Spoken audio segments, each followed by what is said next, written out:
A noiva tupi, que foi vendida a um bispo, o casamento que manchou a fé no Brasil, 1562. O véu dela não era de linho, era feito de rede de pesca e silêncio. Sob o teto carcomido da capela improvisada, 3 homens rezavam. Mas ela, a Imberê, filha do trovão e do rio, olhava para o chão como quem quer desaparecer na terra. Do lado de fora, o som do mar misturava-se com os cantos abafados da tribo. Dentro, o cheiro de vela e sangue seco. Em 1562, no vilarejo que os padres chamavam de Santo André da Borda do Campo, a fé ganhou um novo rosto. Não era Cristo, era o rosto de uma menina indígena, entregue a um bispo branco em nome da paz. Eles disseram que era um casamento, mas a Imberê nunca disse sim. Antes da cruz, havia um litoral sem nome. A água tocava a areia com o mesmo cuidado de milênios. Um gesto repetido sem testemunhas, sem pressa, sem mapa. O céu refletia as árvores que se inclinavam sobre a terra como se protegessem um segredo. A floresta, densa como um sonho, murmurava nomes que nunca seriam escritos. Era uma terra de silêncio bom, de fogo sem culpa, de cantos feitos para o vento, e não para a eternidade. Ali, o povo tupinambá pescava sem rede, caçava sem fúria e contava o tempo em frutos. As crianças sabiam os caminhos do rio antes de conhecer o medo. Os mais velhos não tinham livros, tinham histórias. E uma delas era sobre uma menina chamada Aimberê, nascida em noite de trovão, sob o olhar de um veado branco, sinal de que os espíritos haviam descido para assistir ao parto. Ela era filha do cacique Tauá e da curandeira Mainá. Seu nome significava a que carrega o raio no sangue. Diziam que seus olhos brilhavam quando chovia, mas os sinais mudaram com a maré. Vieram primeiro como sombras no horizonte, depois como cruzes em pedaços de madeira que flutuavam sem pássaros por perto. Então chegaram os barcos, grandes, rangentes, cuspindo fumaça e língua desconhecida. O mar, que antes era caminho, virou fronteira.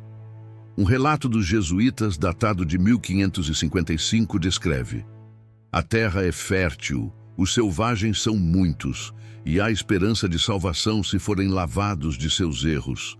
Mas o erro ali era existir como se existia, com os pés descalços, com o corpo pintado, com os deuses nas folhas. Logo, as aldeias costeiras se viram rodeadas por mapas desenhados sem consulta. O que era terra de ninguém virou capitania hereditária. O que era nome de espírito virou sobrenome europeu. E o que era Aimberê virou Isabel, por batismo, por ordem e por esquecimento. A menina dos olhos de trovão passou a viver entre 2 mundos. De manhã, aprendia a dobrar joelhos. De tarde, ajudava a mãe a moer raízes de jaborandi. À noite, sonhava com um tempo que ainda não havia acabado, mas já estava sendo apagado. Um diário preservado em pergaminho, escrito por Frei Bartolomeu em 1561, trazia uma observação marginal. Hoje, a pequena Isabel recusou-se a dizer o credo. Chorou. Castiguei com orações e jejum. Disse que ouviu a voz do trovão. Disse que o raio falava em sua língua. Aimberê tinha apenas 10 anos, e a cada dia a língua de sua infância era substituída por promessas em latim. O rio onde aprendeu a nadar foi cercado por cruzes. A cabana onde nasceu foi incendiada para limpar o terreno. Ela começou a desaparecer. Não em corpo, mas em palavra. Primeiro seu nome, depois seu idioma, depois a maneira de contar o tempo. A costa, antes viva e sem dono, foi declarada propriedade da fé. Mas a fé era feita de pedra, e a pedra de culpa. Em 1562, os jesuítas organizaram um pacto com a tribo local para selar a paz entre os padres e os guerreiros. Ofereceram vinho, prometeram proteção e tomaram a Imberê como símbolo da união. Chamaram aquilo de casamento. Com o bispo recém-chegado de Coimbra, A menina foi adornada com um vestido emprestado de uma santa. Seu cabelo foi coberto com um véu de algodão. Seu nome foi anunciado em latim, mas ninguém perguntou se ela aceitava. A Imberê entrou na capela olhando para o chão. Não por vergonha, mas porque procurava uma forma de sair daquele mundo sem precisar correr. O litoral, que antes era berço, agora era jaula. E a costa, enfim, havia sido esquecida. Eles disseram que a nossa palavra era suja. Disseram que o som da floresta não tinha alma, que o idioma que a Imberê carregava no peito, o tupi, era o eco de demônios escondidos entre folhas e fumaça. Mas aquela língua guardava os nomes dos mortos, o caminho das formigas, os feitiços contra febre e tristeza. Ela era um tambor invisível que batia dentro do corpo, mesmo em silêncio. Quando a Imberê foi levada ao internato jesuíta, tinha apenas 11 anos. As paredes eram altas, cobertas de cal, e os padres usavam vozes que pareciam ordens disfarçadas de promessa. Mandaram que se ajoelhasse, que repetisse o credo, que esquecesse a voz da mãe. Ao terceiro dia, ela não respondeu ao chamado do sino. Ficou no canto do pátio, olhando para o chão de pedra, desenhando espirais invisíveis com o dedo. O padre segurou-a pelo braço e disse: "Você precisa aprender a língua de Deus." Mas a Imberê sabia que os deuses dela falavam com água, não com papel. Um relatório da missão, assinado por Frei Gaspar de Albuquerque, em 1562, registra: "A pequena Isabel, nome que demos à criança selvagem, mostra resistência persistente à instrução cristã. Talvez precise de mais disciplina. Isabel." Esse nome ecoava pelos corredores do colégio. Isabel para os irmãos da fé. Mas a Imberê ainda era sussurrado dentro dela, como uma brasa escondida em cinza. Nas aulas, o castigo era o silêncio. E silêncio, para quem nasceu de canoa e canto, era tortura. Uma tarde, ao negar-se a responder em português, foi levada à sala de castigo. Sentaram-na diante de uma imagem de Nossa Senhora e disseram que ali estava sua nova mãe. Ela olhou o rosto da estátua, olhos azuis, pele de cera. Não era sua mãe. Sua mãe tinha cheiro de cipó mil homens e cantava enquanto moía raízes no pilão. Naquela noite, a Imberê rezou. Mas não foi uma prece do catecismo. Rezou em silêncio, com o coração. Pediu aos espíritos do trovão que não a deixassem esquecer. O primeiro silêncio não veio como grito. Veio com a pena mergulhada na tinta, apagando nomes nos livros de batismo.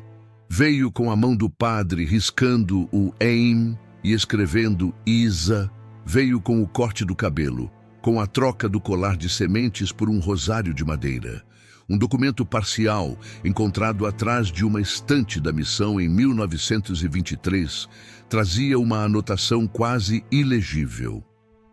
A menina indígena resistiu à língua. Recusou-se a confessar. Falou em tupi com uma velha. Castigada, jejum, retirada da convivência. A velha era Maria da Conceição, escravizada que ajudava na cozinha do convento. Ela também falava baixo. Também tinha um nome que não era dela. Num dos encontros entre as duas, Maria sussurrou: "Eles querem que a gente esqueça, mas não se esquece do que a gente é feito."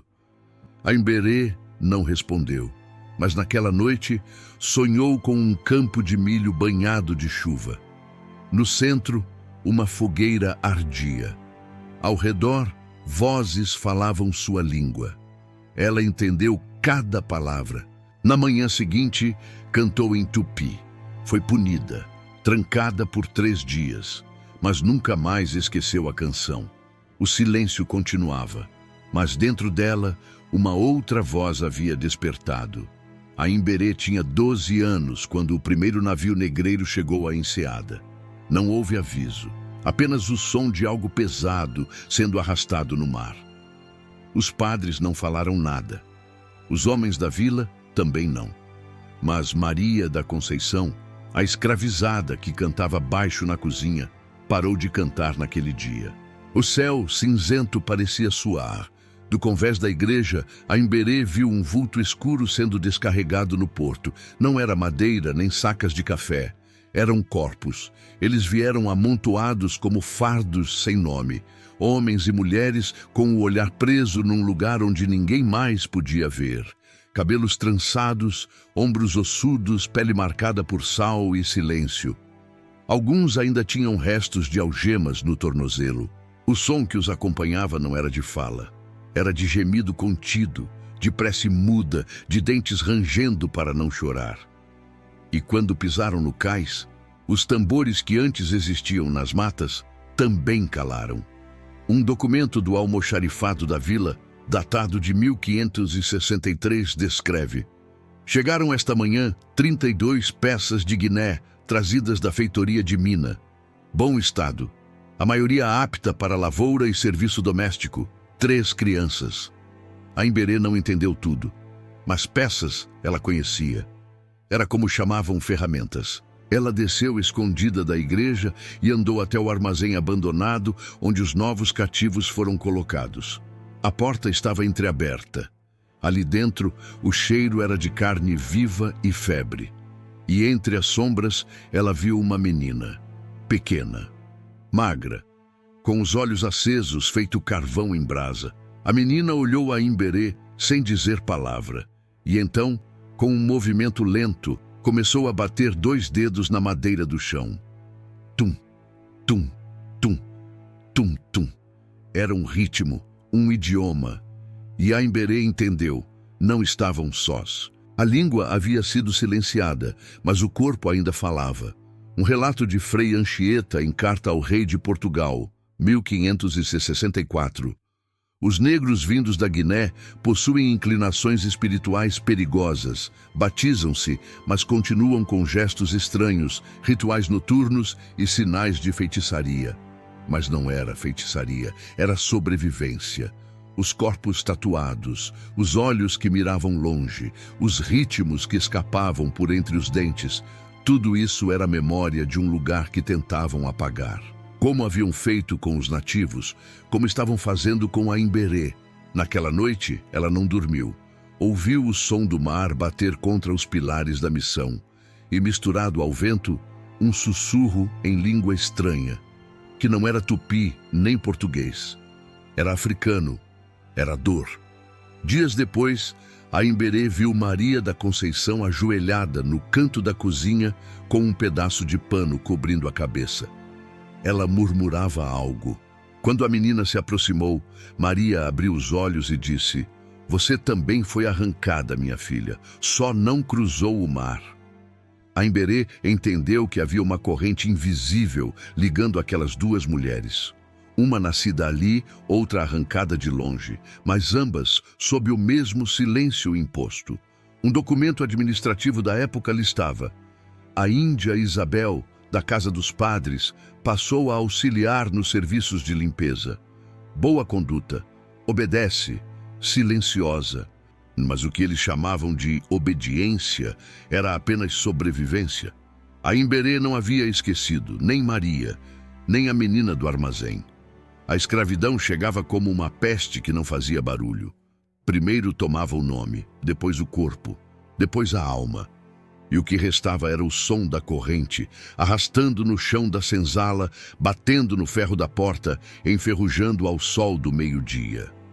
Eles diziam que os negros eram os culpados por sua cor. Diziam que o sofrimento os purificaria. Diziam que a cruz era redenção. Mas Aimberê já sabia, aquilo não era redenção, era um mercado. A chegada das correntes não foi só a chegada de corpos. Foi o início de um novo tipo de esquecimento. Um esquecimento feito de aço, sal e batida de tambor calado. O sino da missão tocava 3 vezes por dia, não para celebrar, mas para ordenar. Era o som que separava o sagrado da sujeira, o padre do servo, o céu da senzala. Aimberê acordava com ele. Descia as escadas da ala feminina, cobria o cabelo com um pano branco e se ajoelhava diante do altar. Ali, No mesmo espaço onde aprendera a repetir o nome de santos que não conhecia, ela também via o chicote pendurado na parede dos fundos, preto, brilhante, trançado com o mesmo capricho das palavras escritas nas homilias. O mesmo homem que falava de misericórdia aos domingos usava o chicote às segundas. Era o padre Estevão, barba grisalha, olhos úmidos, mãos firmes. Falava baixo, mas sua voz carregava o peso de um livro que não admitia ser contradito. Uma carta oficial da missão, enviada à sede Salvador em 1564, dizia: a conversão dos nativos e dos negros avança. Os corpos resistem mais que as almas. A disciplina é necessária para salvá-los. Na cozinha, Maria da Conceição sabia ler aquele código. Disciplina era um nome bonito para a dor. A Imberê já havia visto a aplicação do castigo. Um menino escravizado, de apenas 8 anos, chamado Badu, deixara cair um jarro de barro. O padre mandou despir-lhe a túnica. Colocou-o de bruços sobre a pedra fria e, em nome da ordem de Deus, marcou-lhe as costas com 3 chicotadas. Ninguém falou nada. Só o sino continuava a tocar. Mas a Imberê não conseguia tirar o som da pele sendo cortada da sua cabeça. Naquela noite, sonhou com uma cobra que se enrolava no crucifixo da capela e sussurrava: nem todo altar é sagrado. Em um trecho do catecismo traduzido para o português por Frei Manuel da Ressurreição, consta: a alma precisa ser dobrada como o ferro, pelo fogo e pelo martelo. O amor de Cristo se revela no castigo que nos torna dignos. Era esse o espírito da missão: dobrar, purificar, substituir o tambor pela batina, o mito da onça pela história do cordeiro.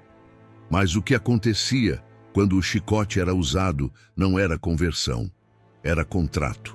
Uma manhã, a Imberê foi chamada ao gabinete do padre Estevão. A sala era escura, iluminada apenas por uma vela trêmula. Sobre a mesa, um cinto de couro. Ao lado, um terço e uma imagem da Virgem. O padre pediu que ela dissesse os 10 mandamentos. A Imberê sabia metade. Esqueceu o quarto. Ele ficou em silêncio. Depois disse: Deus exige obediência. Ela foi para o chão. Não apanhou, mas sentiu o peso da culpa como se a dor tivesse se adiantado. No dia seguinte, ao servir o jantar no refeitório, escutou um canto vindo do porão. Era um som abafado em outra língua. Mais tarde, descobriu que era uma oração em Iorubá, feita por um homem chamado Aió. Era um dos negros recém-chegados, Espadê, agora criado da casa. Aió sorria pouco, mas quando a Imberê deixou cair uma tigela de farinha, ele não a julgou. Apenas disse: aqui quem não fala morre por dentro, mas quem fala demais morre por fora. Eles viviam entre o fogo e o chicote, e entre eles estava a cruz. Não a cruz como símbolo de fé, mas como instrumento de controle. Uma noite, Maria da Conceição contou a Imberê: viu um menino ser amarrado na cruz da capela. Disseram que era para sentir a dor de Cristo, mas aquilo não era salvação, era vingança. A Imberê nunca mais olhou o altar do mesmo jeito. O evangelho que pregavam vinha com bordas cortantes. Cada versículo escondia uma ameaça. Cada bênção vinha acompanhada de um olhar severo. Cada hóstia de um silêncio que doía. E assim, entre salmos e gritos, foi se erguendo a missão. Uma missão feita de pedra, ferro e fé sem misericórdia. Eles diziam que a terra era generosa, mas era mentira. A terra do Brasil colonial não era mãe, era boca, e devorava com lentidão. Começava pelo nome, depois pela pele, depois pelo tempo. E quando o corpo não servia mais, devolvia à terra apenas ossos. Nos engenhos de açúcar do litoral, homens e mulheres acordavam com o ranger das moendas. O sol ainda nem havia cuspido luz e os braços já estavam cobertos de bagaço. A cana era cortada com lâminas cegas e cada corte vinha com o risco de sangrar mais do que se devia. Um relato de inspeção, arquivado em 1583 na capitania de Pernambuco, dizia: há produtividade. A disciplina está severa, mas eficiente. A morte de 4 escravos esta semana não comprometeu a colheita. Não comprometeu, porque sempre havia outro corpo para ocupar o vazio, outro nome para ser apagado no livro da senzala, outro rosto sem sepultura. Na Serra de Ouro Preto, o cenário era outro, mas o ritual era o mesmo. Ali, a febre era o ouro, e a febre não esperava. Descendo às minas com tochas presas no ombro, os homens escoravam-se em paredes que choravam lama. Respiravam poeira de pedra e promessas falsas. O ar era quente, pesado, e fazia o peito doer, como se o próprio coração estivesse tentando fugir. Muitos morriam sufocados, outros sumiam sob deslizamentos e nem o nome subia à superfície. Um registro do Senado da Câmara de Vila Rica, 1704. Cavaram-se túneis por mais de 120 braças. Os negros adoecem com facilidade, mas a substituição é viável. A mina não pode parar. A mina não pode parar. Mas os homens podiam. Paravam de respirar, paravam de sonhar, paravam de lembrar quem eram antes do minério. E quando morriam, eram enterrados sem reza. Apenas um montículo de terra. Às vezes, nem isso. Nos cafezais do interior do Sudeste, o trabalho era outro, mas a fome era a mesma. As colinas de plantações pareciam ondas verdes e silenciosas, bonitas à distância, mas de perto cheiravam a suor vencido e sangue seco. Ali, crianças negras e indígenas aprendiam a colher antes de aprender a falar. A Imberê foi levada a uma fazenda de café por um tempo, depois de ser cedida pela missão a um fazendeiro devoto. Aos 13 anos, conheceu o que era trabalhar sem fim. Não havia tempo, apenas ordens, apenas dor.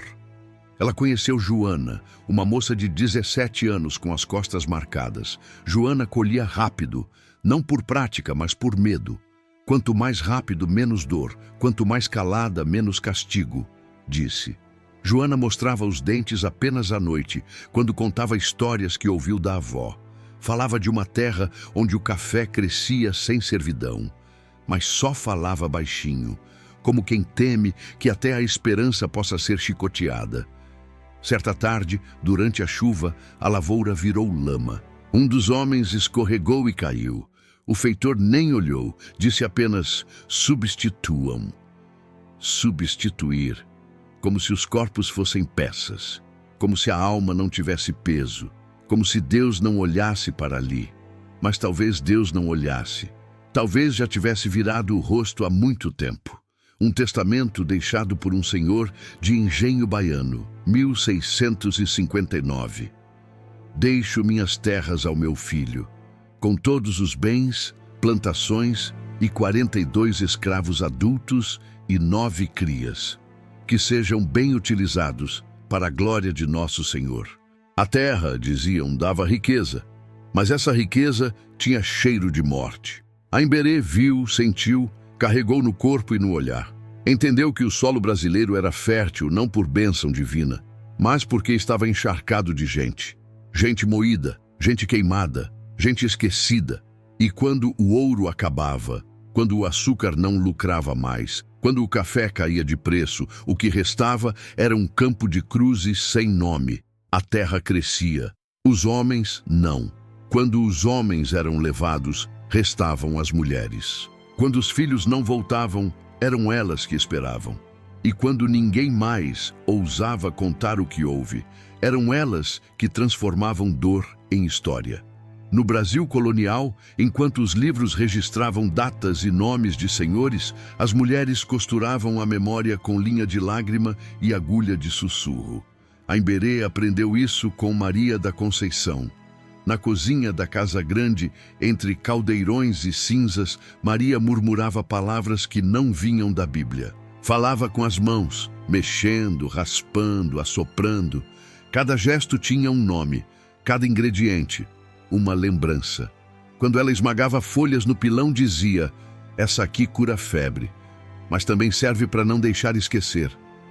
Maria não sabia escrever, mas sabia narrar, sabia cantar, sabia carregar no corpo uma biblioteca que jamais seria aceita na missão.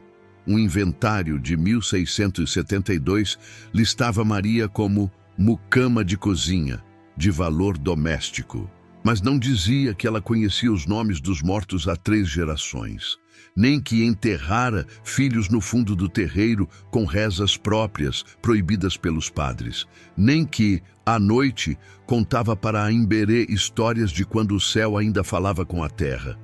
Minha mãe dizia que as estrelas eram buracos na escuridão por onde os espíritos espiavam. Se você olha para cima e chora, alguém escuta, sussurrou certa vez. E Aimberê chorou. Mais tarde, no campo, conheceu outras mulheres. Joana, com as costas abertas e os olhos secos. Conceição, que dava à luz sem parteira, rezando sozinha. Teresa, que falava com as plantas como quem escreve cartas. Elas não tinham púlpitos, nem púrpura, nem pena, mas tinham voz. Voz que não ecoava em salão, mas em quintal. Voz que não escrevia, mas enchia o corpo de lembrança. Em uma noite chuvosa, Aimberê ajudou a velar uma criança que não sobreviveu ao inverno. A mãe, uma mulher chamada Bibiana, cantou baixinho durante a vigília. Era uma cantiga em tupi, entrecortada por palavras africanas. A mistura não era erro, era herança. No dia seguinte, o padre proibiu o canto. Disse que era feitiçaria. Mandou que rezassem o terço. Bibiana obedeceu. Mas à noite cantou de novo, sozinha, na beira do rio. Aimberê ouviu um relatório do Bispado da Bahia, 1691. As mulheres da senzala demonstram resiliência espiritual, persistem em rituais que confundem o verdadeiro culto. Sugere-se separar as negras mais velhas das novas para evitar transmissão de superstições. Transmissão. Era essa a palavra. O medo deles não era da superstição, era da lembrança. As mulheres não precisavam de livros. Carregavam os nomes nos ossos, nos fios do cabelo, nos ritmos do andar. Sabiam quem morreu de parto, quem apanhou até o fim, quem fugiu e não voltou. Sabiam os nomes reais antes dos batismos. Sabiam os rostos antes das cicatrizes. Sabiam porque se recusavam a esquecer. Um dia, Maria da Conceição mostrou a Aimberê um tecido velho, escondido sob a cama de palha. Era uma tira de pano com pequenos nós costurados. Cada nó era uma pessoa, cada ponto uma data, cada marca uma ausência. Se eles tiram nosso papel, a gente escreve com linha. Era o arquivo oculto da senzala, e ele resistia.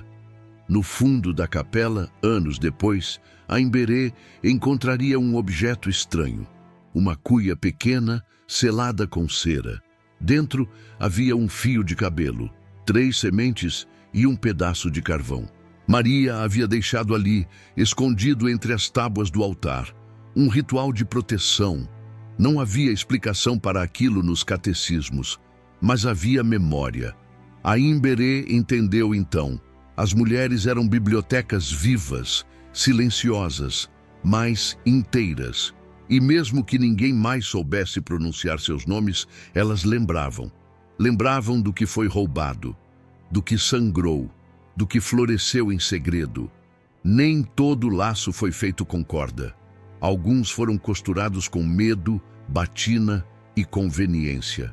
No Brasil do século XVI, alianças eram assinadas sem tinta. Eram seladas com suor, promessas falsas e sangue. Diziam que era pela paz, que o casamento entre uma índia e um homem branco podia unir mundos. Mas Aimberê sabia. Aquilo não era amor, era acordo. Ela viu sua amiga Potira, aos 15 anos, ser entregue ao capitão-mor da vila. Era filha de um cacique importante, e sua entrega seria o gesto final de uma trégua. Na cerimônia, o padre disse que Deus estava presente. Mas Potira não olhou para o altar. Olhou para a porta dos fundos da igreja. E Aimberê percebeu que ela não estava sonhando com um vestido branco. Estava imaginando uma rota de fuga, uma ata de conciliação entre a coroa portuguesa e lideranças indígenas. 1568. A filha do chefe Tupiniquim, devidamente batizada, será desposada por nosso oficial. A união assegura acesso às rotas de pesca e neutraliza rebeldias. Missão cumprida. Missão cumprida. Potira passou a se chamar Ana. Seu corpo virou contrato, seu ventre moeda, e sua história silêncio. A Imberê visitou-a meses depois. Potira, ou Ana, estava grávida. Na varanda da casa do marido, costurava em silêncio. Não sorria, mas também não chorava. É melhor assim. Agora não batem mais, ela disse. Depois, voltou a costurar. Um manuscrito da missão em 1580, sem autor identificado. As uniões mistas têm surtido efeito. Os filhos, de sangue purificado, poderão herdar a fé e os bons costumes da metrópole. Purificado. Como se o sangue fosse pecado. Como se a raiz precisasse ser enxertada com culpa para dar fruto. A Imberê entendeu ali que muitos pactos eram feitos por sobrevivência e que o preço, quase sempre, era a própria voz. Nem sempre o chicote vinha de fora. Às vezes, o silêncio vinha de dentro. Ela própria, certa vez, foi prometida a um feitor viúvo. O padre dizia que isso garantiria proteção, que ela teria cama, teto e pão. Mas proteção, para a Imberê, tinha outro nome: liberdade. Na véspera do acordo, fugiu para a mata. Ficou 3 dias, escondida numa clareira onde as mulheres mais velhas costumavam enterrar o cordão umbilical dos filhos. Ali, sentada sobre a terra sagrada, cantou em tupi. Pediu aos espíritos que não a deixassem desaparecer. Quando voltou, o padre lhe deu castigo de oração por 10 dias, mas desistiu do casamento. Disse que ela era rebelde demais para ser esposa de cristão. Um documento da Inquisição, recuperado em Salvador em 1621, relata: índias recusando união com homens cristãos devem ser separadas e observadas. Muitas demonstram vocação para a desobediência. Há sinais de contágio espiritual. Contágio. Porque a resistência se espalhava. Nem todos os pactos foram aceitos, nem todas se curvaram. Algumas mulheres diziam sim com a boca e não com os olhos. Algumas batizavam os filhos com nomes de santos, mas à noite os embalavam com rezas antigas. Algumas aceitavam alianças, mas enterravam o passado em potes de barro sob o assoalho. Em 1984, escavações arqueológicas numa antiga vila jesuíta encontraram um pote de cerâmica contendo 3 dentes humanos, uma pena de arara, um fragmento de cruz partida ao meio e uma tira de couro com inscrições não latinas. O laudo descreve: provável ritual de amarração ou rompimento de pacto, indício de sincretismo radical. Pacto. Mas não o pacto do altar, o pacto da memória. A Imberê nunca se casou, mas isso não a impediu de sangrar, pois todas sangraram, as que aceitaram, as que resistiram, as que calaram, as que correram. O sangue escorria pelas rachaduras da história, mas ninguém enxergava, porque esse sangue não manchava paredes, manchava nomes e apagava raízes. A história oficial era reta, limpa, com margens largas, feita por homens que usavam tinta preta e luvas brancas. Mas a Imberê sabia que a verdadeira história era suja. Cheirava a mofo, escondia-se em rachaduras, sussurrava atrás das paredes e, às vezes, voltava, disfarçada de ruína. Foi numa manhã abafada, já adulta, que ela viu a parede da capela rachar após a chuva. Era um corte fino, imperceptível, mas havia algo atrás. Com uma faca de cozinha, removeu pedaço por pedaço de argamassa úmida. Ali dentro, envolto em pano ressecado, havia um pequeno livro, sem capa, com letras tortas e páginas queimadas nas bordas. Era o diário de Maria da Conceição. Primeira página legível. Ano do Senhor de 1602. Escrevo com carvão e medo. Aqui deixo nomes que não podem desaparecer. As páginas seguintes continham listas, nomes, datas, feridas. Joana, filha de Teresa, espancada por negar-se a lavar os panos do altar. Eloy, negro doente, deixado no sol até febre virar silêncio. Aimberê, ainda resiste, ainda lembra. A última frase foi sublinhada com sangue seco. Aimberê chorou sem som.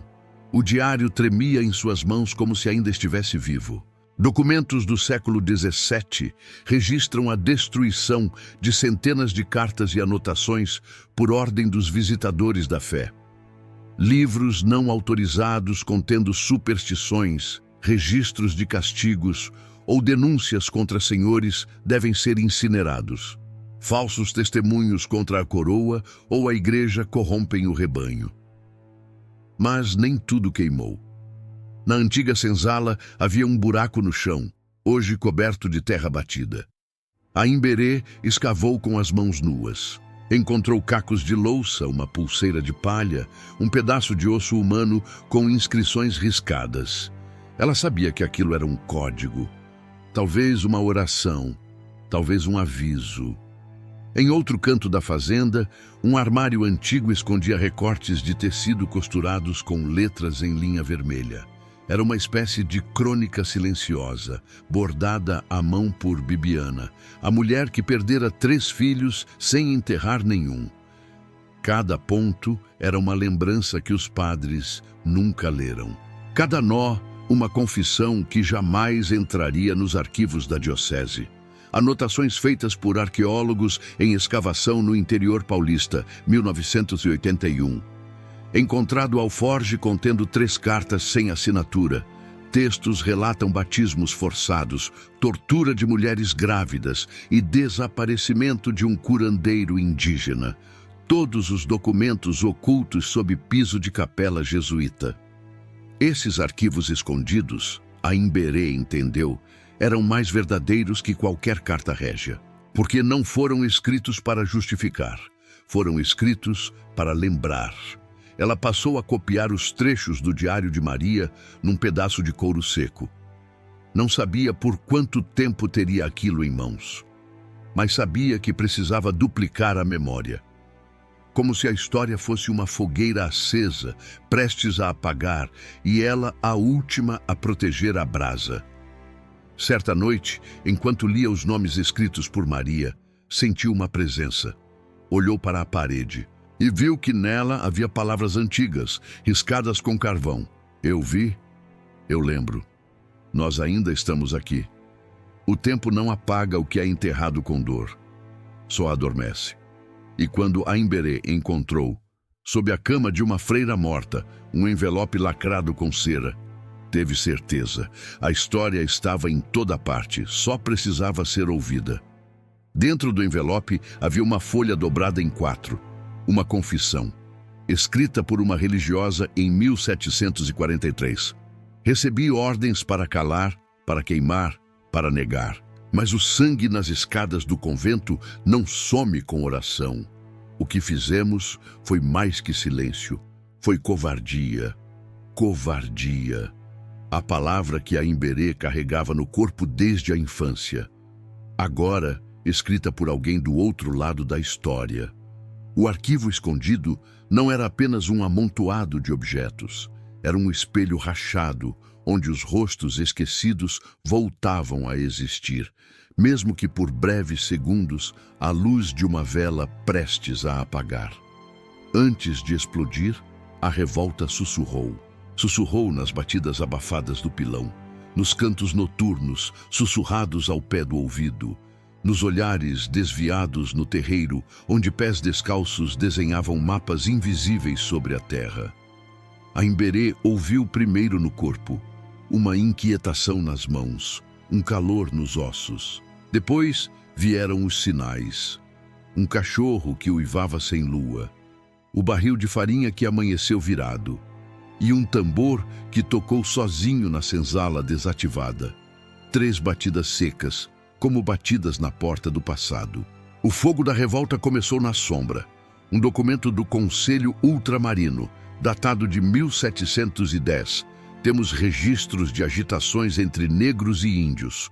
Há rumores de rituais em florestas, símbolos desenhados com sangue e desaparecimento de imagens sacras.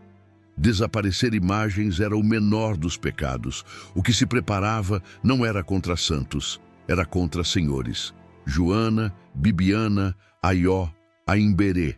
Nomes que nunca apareceram em livros, mas que ardiam na memória dos esquecidos. Eles não tinham armas. Tinham tempo. E o tempo, quando carregado de dor, vira faca. A revolta nasceu no dia em que o feitor bateu em uma criança até o sangue manchar a terra. A criança chamava-se Nzinga. Tinha 8 anos e olhos que lembravam os de Aimberê quando pequena. Naquela noite, o tambor soou, não como música, mas como sentença. Trecho preservado de um diário particular, encontrado escondido numa parede de adobe, século XVIII. A senzala amanheceu vazia. Fumaça subia do engenho. Uma cruz havia sido virada de cabeça para baixo, e no chão uma inscrição em carvão: "A terra é nossa". O fogo pegou primeiro na lavoura. As plantações, secas pela estiagem, queimaram rápido. Depois foi a vez dos alojamentos. As portas foram arrombadas com ferramentas de roça. Os cães silenciaram, e os sinos da capela tocaram em desespero. Não como chamado para a missa, mas como alerta de que algo estava fora de controle. Aimberê estava entre os que fugiram, mas não fugiram para longe. Fugiram para dentro, dentro da mata, dentro da história, dentro de si. Na mata havia um espaço chamado Claro da Mãe. Ali, sob uma figueira ancestral, acenderam velas feitas de gordura e mel. Cantaram em tupi, em iorubá, em silêncio. Ali nasceu um quilombo. Não o primeiro, não o último, mas o deles. O Clareira do Meio-Dia, como ficou conhecido, resistiu por 14 anos.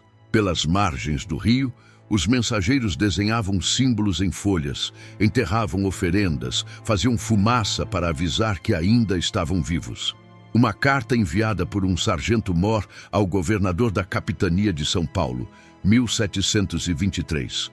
Avistamos os insurgentes em área de mata densa. Falam línguas estranhas, usam feitiçaria, são liderados por uma mulher de cabelos trançados. Dizem que é filha de um trovão. Era Aimberê. Agora, mulher. Agora, líder. A mesma menina que foi dada em casamento a um bispo. Agora queimava imagens nas fogueiras da memória.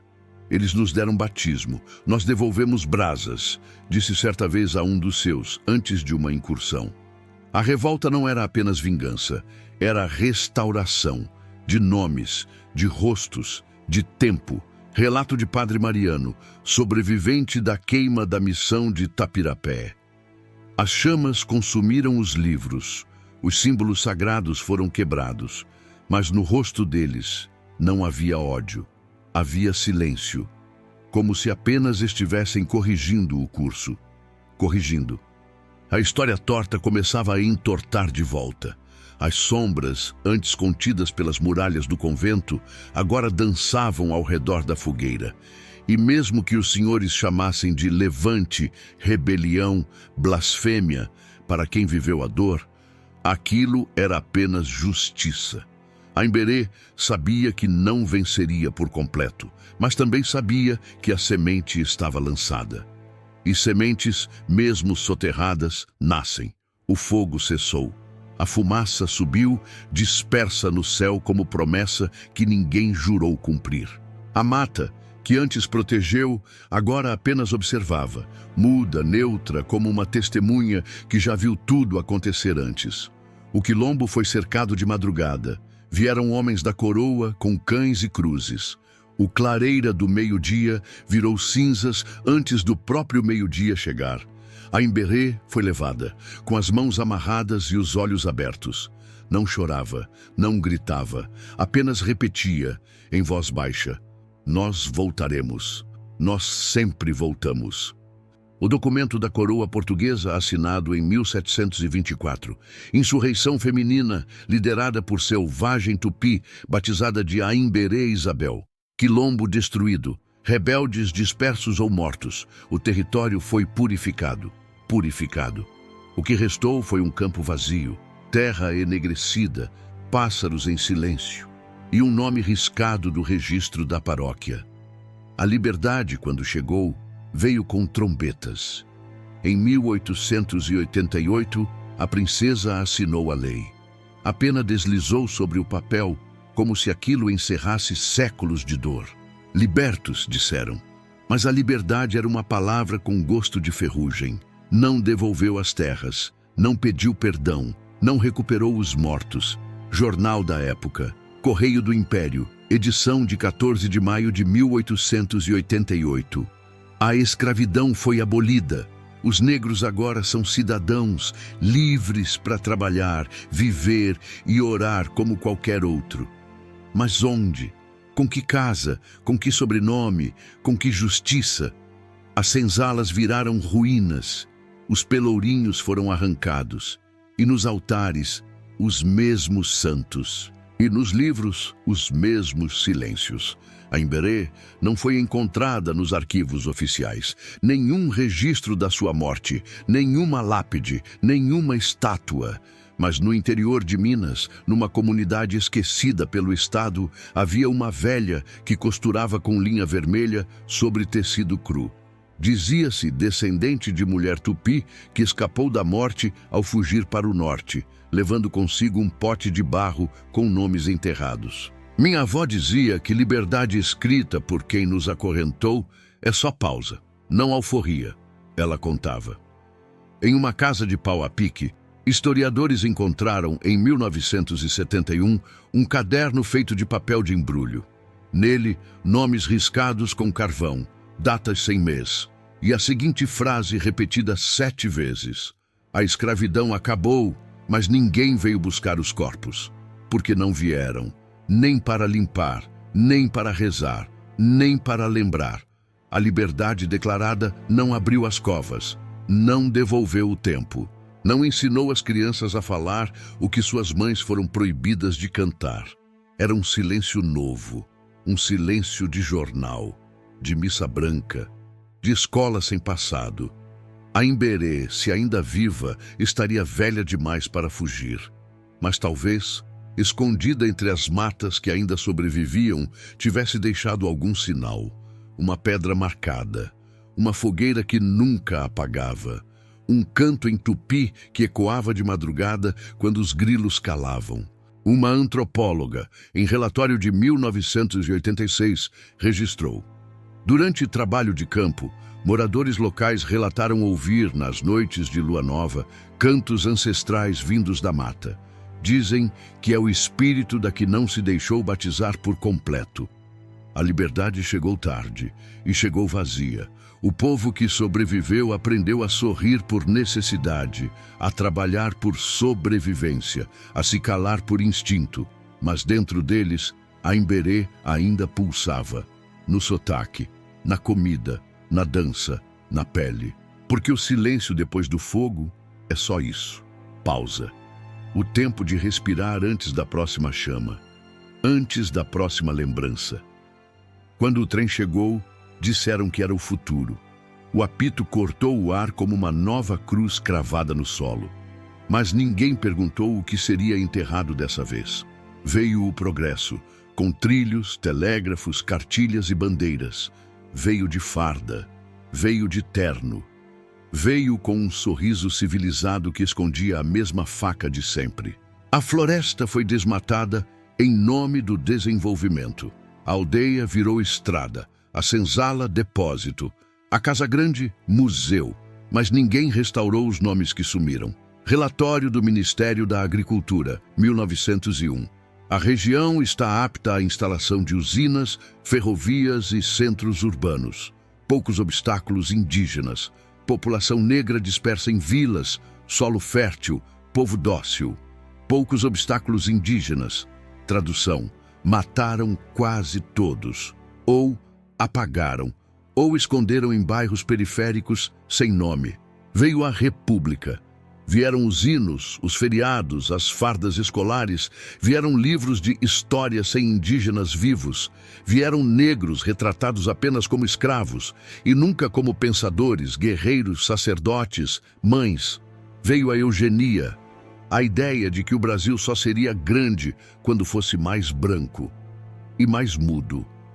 Revista Médica Brasileira, edição de 1923. A mestiçagem será diluída com o tempo. O branqueamento da população deve ser incentivado com políticas migratórias. O futuro do Brasil é europeu. O futuro, mas de quem? Enquanto isso, os descendentes de Aimberê limpavam chão de fábrica, lavavam roupa de sinhá republicana, aprendiam a esquecer a própria língua e a ter vergonha da própria cor. A nova elite mandava não com chicote, mas com diploma, com regras gramaticais, com campanhas sanitárias que diziam qual cabelo era limpo, com escolas que ensinavam o mapa do Brasil, mas sem quilombos, sem aldeias, sem revolta. Em 1932, durante a Revolução Constitucionalista, soldados paulistas usaram uma antiga capela em ruínas como base. Lá dentro, encontraram marcas de mão nas paredes e um altar com oferendas feitas com pedaços de espelho e flores secas. O comandante mandou derrubar tudo, disse que era superstição selvagem e que o progresso não podia conviver com fantasmas. Mas os fantasmas ficaram, escondidos sob os trilhos, sob as avenidas, sob os bancos escolares. Uma professora primária, em 1954, registrou em diário: os alunos de cor escura aprendem mais devagar. Talvez seja herança. Era. Herança de 400 anos, sendo ensinados a calar. Enquanto isso, o rádio tocava marchas. O presidente falava em pátria amada, e o povo sorria sem entender por que doía tanto existir.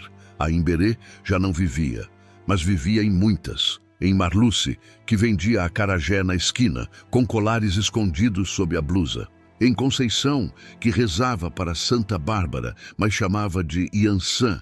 Em Josué, que batizava os filhos com nome de profeta, mas ensinava o batuque do avô. Pesquisa da década de 1970, no interior da Bahia, revelou: cerca de 70% das famílias rurais desconhecem sua própria origem étnica. Muitos acreditam serem mestiços genéricos, sem referência ancestral. Quando questionados sobre antepassados, respondem: a gente veio de algum lugar, mas não sei de onde. Isso não é esquecimento, é apagamento. O progresso limpou as fachadas, mas deixou sujas as memórias. E quando alguém perguntava quem foi Aimberê, diziam: nunca ouvi falar, deve ser nome de escola. Mas Aimberê nunca teve escola, teve chão, teve ferida, teve voz calada. E agora, nas cidades de concreto e vidro, ela caminha invisível. Na menina negra que é corrigida por falar errado. No menino indígena que ri para esconder que não entendeu a piada racista. Na mulher que abaixa os olhos quando o gerente entra na loja. Esses são os fantasmas do progresso. Eles não assombram, eles servem café, eles sorriem, o mar ainda respira. Mesmo depois de séculos, ele continua a lamber a costa como quem procura algo que deixou para trás. Talvez um nome, talvez um corpo, talvez um pedaço de história que nunca foi enterrado com dignidade. Na beira da praia, onde Aimberê um dia nasceu, a areia parece mais escura e o vento ainda carrega cheiro de folha queimada e lágrima antiga. Dizem que ela desapareceu, mas não desapareceu. Transformou-se em pedra escondida no fundo do rio, em canto que só a mata entende, em sonho de menina que nasce com os olhos cheios de chuva. Um pescador do litoral paulista, entrevistado em 1998. Minha avó dizia que em certas luas dá para ouvir uma mulher rezando em outra língua, vinda da restinga, e que é para escutar, porque ela está lembrando a gente do que esqueceram. A memória não voltou como livro, voltou como presença, como pele que arrepia sem razão, como silêncio que pesa mais do que grito.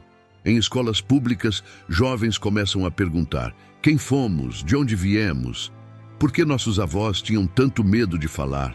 Em terreiros, os tambores voltam a soar, sem pedir desculpas. Nas aldeias, o tupi volta a ser ensinado às crianças, não como disciplina, mas como respiração. Em igrejas de barro, o sincretismo não é mais vergonha, é ponte. Diário de Campo, Antropóloga Indígena Potiguara, 2007. A memória voltou, não por decreto, mas por saudade. Não como museu, mas como corpo, e agora se recusa a ir embora. Nos centros acadêmicos, a Imberê aparece em teses. Nos muros das cidades aparecem grafites. Nos versos de poetas da periferia aparecem rimas. Não como vítima, mas como raiz. Uma menina tupi que não quis se ajoelhar por completo, que carregou a voz da floresta no peito e que plantou memória em lugar onde só havia pedra. Um mural na Universidade de Brasília exibe hoje a frase: antes da cruz havia a Imberê. E havia mesmo. Ela foi palavra que queimaram, mas cujas cinzas serviram de tinta. Foi nome que riscaram, mas que reapareceu gravado na pele de quem não sabia por que chorava ao escutar um tambor. E agora a Imberê volta, em cada mulher preta que recusa ser interrompida, em cada indígena que finca o pé diante da câmera de TV e diz: nós não somos invasores, vocês é que chegaram depois. Ela volta nos livros que não mentem, nas vozes que não tremem, nos filmes que não cortam as partes desconfortáveis. Volta também no medo dos que constroem estátuas para assassinos, no desespero dos que percebem que os fantasmas não foram exorcizados, apenas reorganizados. Em 2022, um grupo de jovens visitou o local de uma antiga missão jesuíta. Lá encontraram uma parede com inscrições encobertas por cal. Após limpeza e análise, descobriram o que parecia ser um poema gravado com carvão. Os que vieram com cruzes enterraram nomes, mas os nomes brotam como ervas daninhas sagradas. Brota, porque a memória, mesmo esquecida, tem raiz. E raiz quebra pedra. Hoje, quando alguém diz: mas isso é passado, uma voz responde, mesmo que em pensamento: o passado ainda mora aqui. E ele mora nas músicas, nos gestos, na maneira como os corpos dançam e resistem, na teimosia com que os olhos encaram o espelho. A Imberê não pediu para virar símbolo, ela só queria lembrar o próprio nome, mas ao resistir, tornou-se mais que lembrança, tornou-se retorno. E agora, a história não pode mais ser contada sem ela. A câmera recua lentamente, as velas continuam acesas, o som do mar preenche o vazio. E uma última frase é sussurrada: o mar ainda carrega seus nomes, a terra ainda sangra suas ausências, e nós somos o que restou. Inscreva-se, não por algoritmo, mas para ajudar a contar o que tentaram calar.